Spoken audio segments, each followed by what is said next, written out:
Savez-vous pourquoi l'expérience client devrait s'inspirer de ce groupe légendaire? Vous ne voyez pas?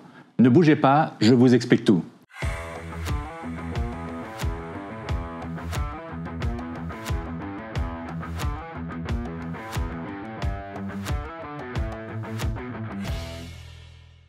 Formé il y a déjà 45 ans, Iron Maiden, mythique groupe anglais de heavy metal, compte à ce jour plus de 100 millions d'albums vendus et frôle les 2000 concerts, rassemblant pour certains jusqu'à 250 000 spectateurs comme à Rio en 2001.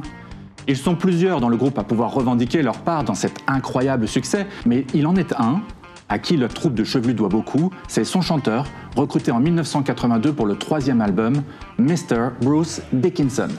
Pourquoi lui précisément ? Dans l'univers codé du hard rock, Bruce est déjà au-dessus du lot. Le chanteur est aussi musicien, auteur, compositeur au sein du groupe, comme en solo avec 6 albums studio. C'est beaucoup, mais ce qui en fait une pure exception est l'étonnant éclectisme professionnel de l'artiste. Attachez-vous bien parce que ça décoiffe. En plus d'être songwriter, Bruce est scénariste, écrivain et a été animateur radio pendant 10 ans. Il s'est ensuite associé à une brasserie pour créer la bière d'Iron Maiden dont il assure marketing et commercialisation. On le retrouve donc entrepreneur, mais dans des secteurs étonnants comme le matériel d'escrime, le développement d'avions, le développement de drones. Oui, notre gentil furieux est un escrimeur assidu ayant croisé le fer pour son pays, et s'il n'a pas participé au JO, c'est parce qu'il a préféré consacrer son temps disponible à une autre passion, l'aviation. Il dispose de licences pour tout type d'appareil, du Cessna au triplane Fokker en passant par le 747. Oui, le 747, vous avez bien entendu. Bruce a été pendant plus de 10 ans commandant de bord pour une compagnie britannique et c'est lui qui pilote les Boeing du groupe pour leur tournée mondiale, les fameux Air Force One d'Iron Maiden, rien que ça. Enfin, et pas des moindres, Bruce a fait face en 2015 à un cancer de la langue qu'il a combattu, qu'il a vaincu, au point de pouvoir à nouveau chanter. Il est retourné en studio avec Iron Maiden en 2021 et sort un album solo en 2024. Alors en quoi le cas de Dickinson devrait inspirer la relation client? Faut-il considérer son hyperactivité comme une leçon de vie?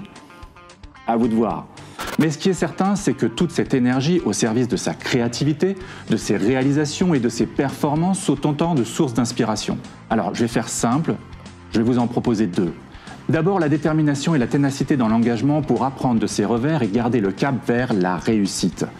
La ténacité est l'une des grandes forces de la relation client, mais matinée d'une de ses autres forces, la résilience, cela en fait un métier dont l'engagement est parfois trop humble, voire effacé, ce qui gêne sa détermination. Quand Bruce a été recruté par les Iron Maiden, qui étaient déjà des stars en Europe, il a énoncé ses convictions, il a dit ce qu'il voulait pas, et il s'y est tenu, sans jamais cesser de faire grandir le groupe. Ensuite, l'importance de la polyvalence et de la polycompétence pour grandir en sachant s'adapter sans perdre son ADN.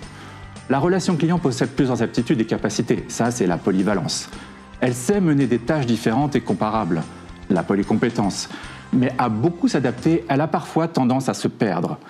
Bruce s'est formé à énormément de compétences, mais il ne s'est pas adapté pour faire ce que les autres refusaient, il ne s'est pas formé pour réaliser ce qui ne lui correspondait pas.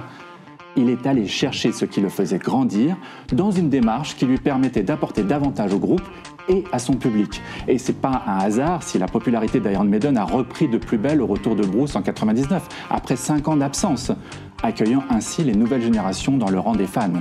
Et oui, des multiples vies de chanteurs, brasseurs, entrepreneurs, escrimeurs, pilotes de ligne et j'en passe, on pourrait tirer beaucoup d'enseignements précieux. Mais en voilà déjà 2 qui donnent à cogiter et pour ça on dit quoi ? On dit merci Bruce. Allez, à la prochaine.